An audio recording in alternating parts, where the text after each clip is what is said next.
Hi, my name is Hannah Knudsen, and I am from Professor Barton's Bio 201 class at Grand Canyon University, and today I will be teaching you about synaptic communication.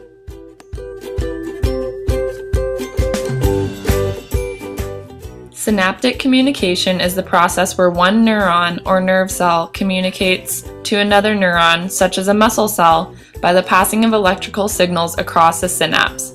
When nerve cell communication increases, it is called propagation. A typical neuron has a cell body called the soma, branching processes specialized to receive incoming signals called dendrites, and a single process called an axon that carries electrical signals away from the body and towards other neurons. Axon terminals at the end of the axon link up with the dendrites of other neurons in the vicinity in order to transmit information. The electrical signals carried by axons are called action potentials. This graph shows the process of an action potential. The resting potential of a neuron is around -70 millivolts. Once a signal is sent, the neuron must reach around -55 millivolts for the action potential to begin. This is also known as the threshold. Once an action potential reaches the threshold, there is no turning back and the action potential begins. Depolarization due to sodium ions rushing into the cell takes place until the neuron reaches around +30 millivolts.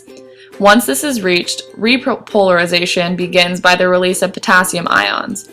Because the potassium channels do not close immediately, there's a period of time where the voltage drops below the resting potential called hyperpolarization, or the refractory period. When this happens, the sodium-potassium pumps kick in, allowing the voltage to return to -70 millivolts. Once the neuron returns to its original resting period, it is ready for another action potential to occur.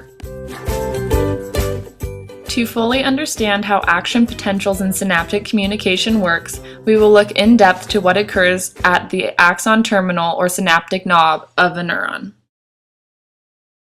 As stated earlier, electrical signals carried by axons are called action potentials. Action potentials open the L-type or long-lasting voltage-gated calcium ion channels in the presynaptic membrane of the synaptic knob, which cause an inward movement of calcium ions.